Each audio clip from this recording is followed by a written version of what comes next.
The air inside felt off, thick, oppressive, as if the house itself were holding its breath.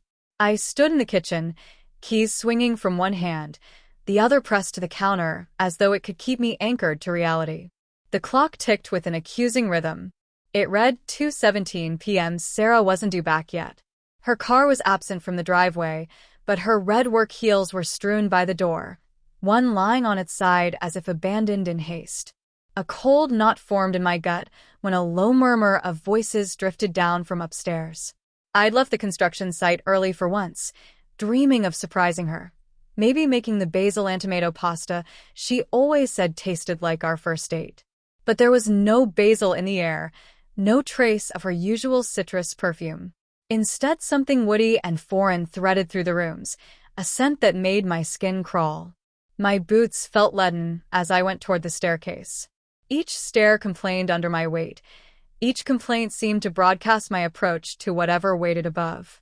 The voices sharpened into laughter, her laugh, open and uncomplicated, the one I used to belong to. I told myself it could be a neighbor, a friend, anything harmless. Still, my pulse pounded and my palms trembled as I climbed. The bedroom door stood ajar, a strip of light slicing into the hallway. I stopped, breath snagging when I heard it. A soft, intimate sound unmistakably hers.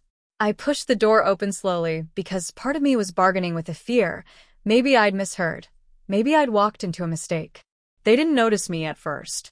Sarah lay tangled in our sheets, her hair spilled across the pillow. A man, broad in the shoulders, hair dark and tousled, shirt half undone, hovered over her, his mouth near her throat. The image seared itself into me. For a second, I couldn't draw a breath. Their faces turned.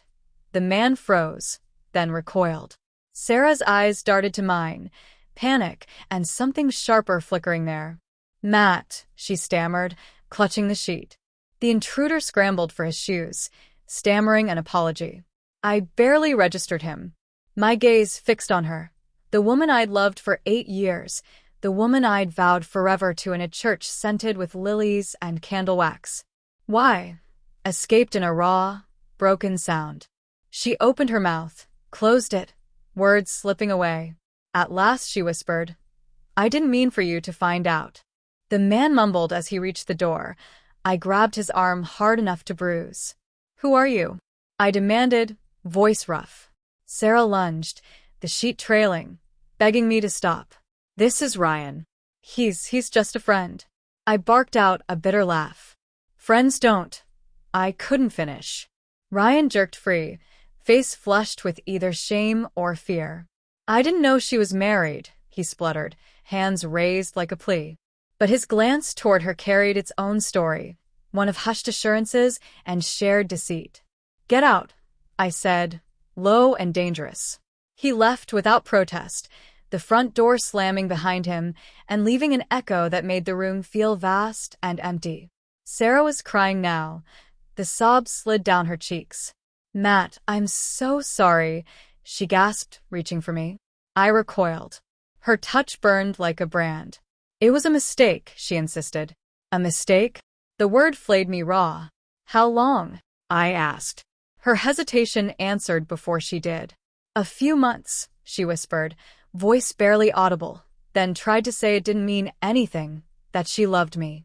Her declaration sounded hollow, like someone reciting lines that no longer fit. I thought of late nights she'd blamed on overtime, unanswered messages, laughter that had begun to sound rehearsed. The small signs that once seemed trivial now arranged themselves into a pattern I could no longer ignore. My hands curled into fists. Anything to strike, to shatter, almost felt necessary. The room closed in, thick with their scents. I reached the dresser, and my fingers brushed the photograph of us at the lake, her grin bright and unguarded. I wanted to throw it against the wall, to watch the glass splinter along with whatever trust remained, but my limbs refused. She sank onto the bed, shoulders convulsing with sobs. "Please," she begged. "Talk to me. We can fix this." I turned on her, voice ragged. "You broke us. You broke me. The plan we'd built, kids, a seaside house, old age together, collapsed in an instant, ash scattered by her choices. Then I saw her phone, half hidden under the blanket, its screen still alive. Instinct moved faster than reason. I grabbed it, thumbed it open. She hadn't changed her password. Conversation after conversation with Ryan unfurled. Flirtations, plans, promises. I can't stop thinking about you. A message read, sent yesterday. Matt's working late, come over. My vision narrowed not with tears, but with a white-hot anger. I felt something harden inside me. I opened Ryan's contact and typed, Matt knows. It's over. Don't come back. I forwarded the thread to my own number, trapping the proof in my possession. Evidence, I thought, leverage, a way to make the truth undeniable.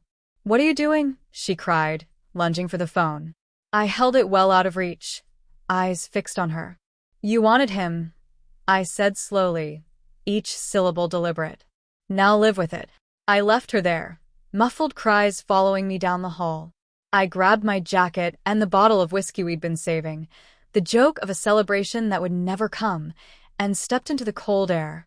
The night bit, a small, clarifying pain that kept me tethered. I didn't know where I was headed. I only knew I couldn't remain in that house. The whiskey burned as I sat in my truck, engine idling. My phone vibrated, her name lighting the screen. I let it ring out, let her sit in the ruin she'd made. I'd loved her with everything I had, and she'd thrown it away. I wasn't destroyed yet. I would put myself back together, ragged fragments welded into something new. And when the pieces held, she'd understand the weight of what she'd lost. The messages on my phone glowed like a weapon, the undeniable record of betrayal, and I drove away with them in my hand.